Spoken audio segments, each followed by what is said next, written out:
Hello friends, welcome to Pandi Nut Samaiyal.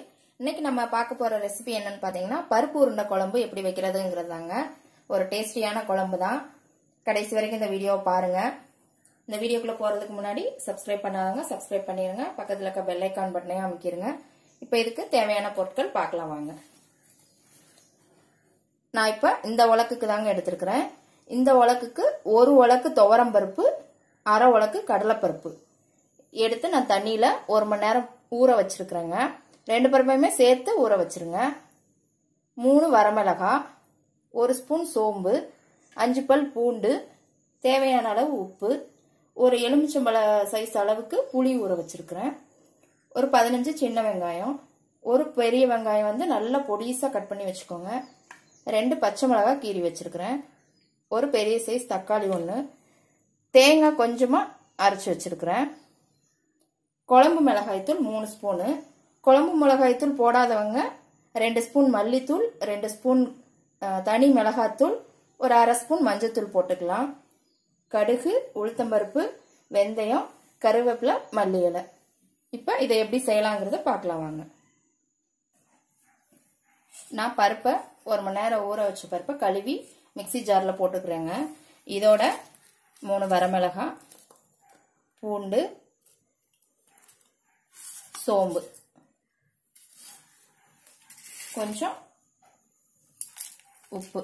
வடை பதத்துக்கு வடைக்கு அரைப்போம் இல்லைங்களா, அந்த பதத்துக்கு அரைச்சுக்கோங்க. தண்ணி விட்டு தண்ணி அரைச்சிடாதீங்க. இந்த பதத்துக்கு அரைச்சுக்கோங்க. நம்ம பருப்பு வடை சுடுறோம் இல்லைங்களா, அந்த பதமே தான். இப்ப இதோட நம்ம பொடியா கட் பண்ணி வச்ச பெரிய வெங்காயத்தை சேர்த்துக்கலாம்.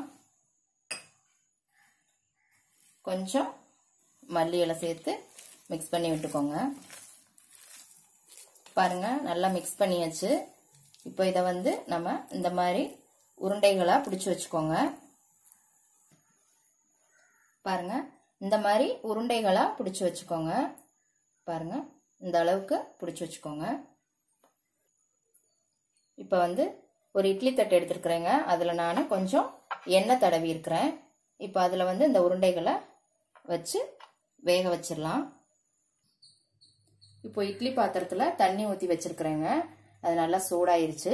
இப்போ நம்ம உருண்டை பிடிச்சி வச்சு அந்த தட்டை இட்லி பாத்திரத்துக்குள்ள வச்சு மூடி வச்சிடலாம். மூடி வச்சாச்சுங்க.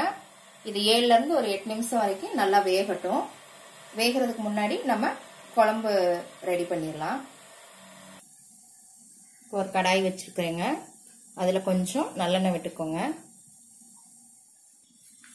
எண்ணெய் சூடாகவும், கடுகு கொஞ்சம், உளுத்தம்பருப்பு,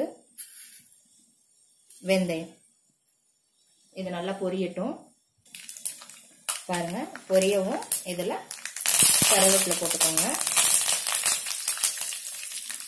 இதோட சின்ன வெங்காயம் சேர்த்து நல்லா வதக்கிக்கோங்க. இதோட பச்சை மிளகாய் சேர்த்துக்கோங்க. இதுவும் நல்லா வதங்கினதுக்கு அப்புறமா கட் பண்ணி வச்ச தக்காளி, இதை 2 நிமிஷம் நல்லா வதங்கட்டும். தக்காளி நல்லா வதங்கிருச்சுங்க. இப்போ கொஞ்சம் உப்பு போட்டுக்கலாம். உப்பு கொஞ்சமா போட்டுக்கோங்க. நம்ம அந்த உருண்டையிலையும் பருப்பு உருண்டையிலையும் உப்பு போட்டிருக்கோம், அதனால அளவா போட்டுக்கோங்க. இதோட குழம்பு மிளகாத்தூள் சேர்த்து லேசா வதக்கிக்கோங்க. இப்போ இதுல தண்ணி விட்டுக்கோங்க லேசா. இது லேசா ஒரு கொதி வரட்டுங்க. நல்லா கொதி வந்துச்சு பாருங்க. இப்போ நம்ம புளி கரைச்சி விட்டுடலாம். இது நல்லா கிளறி விட்டுக்கோங்க. இது நல்லா ஒரு 2ல இருந்து 3 நிமிஷம் கொதிக்கட்டும். நல்லா கொதி வந்துருச்சுங்க. இப்போ இதோட நம்ம அரைச்சு வச்ச தேங்காயை சேர்த்து நல்லா மிக்ஸ் பண்ணிக்கலாம். நல்லா ஒரு 4 நிமிஷம் கொதிக்கட்டுங்க. இப்போ நம்ம வேக வச்ச பருப்பு உருண்டைய எடுத்து பார்த்துடலாம். இப்போ பாருங்க, சூப்பரா வெந்துருச்சு. 7 நிமிஷம் வச்சாலே போதுங்க, சூப்பரா வெந்துரும். இங்க பாருங்க, நல்லா வெந்துருச்சு, சூடா இருக்குது. இப்போ பாருங்க, குழம்பு நல்லா கொதிச்சிருச்சு. இந்த நேரத்தில் நம்ம இந்த வேக வச்ச உருண்டைகளை எல்லாம் இதுல போட்டுடலாம். இந்த மாதிரி எல்லாத்தையும் போட்டுருங்க. இப்போ எல்லா உருண்டைகளையும் போட்டாச்சு. லேசா கிளறி விட்டுக்கோங்க. கிளறி விட்டுட்டு ஒரு 5 நிமிஷம் மீடியம் ஃப்ளேமில் அப்படியே மூடி வச்சிருங்க. பாருங்க, குழம்பு சூப்பராக ரெடி ஆயிடுச்சு. எண்ணெய் எல்லாம் நல்லா பிரிஞ்சு வந்துருச்சுங்க. அவ்வளோதான். இப்போ நம்ம இதில் கருவேப்பிலையும் மல்லி இலையும் போட்டுடலாம். குழம்பு ரெடி ஆயிடுச்சு.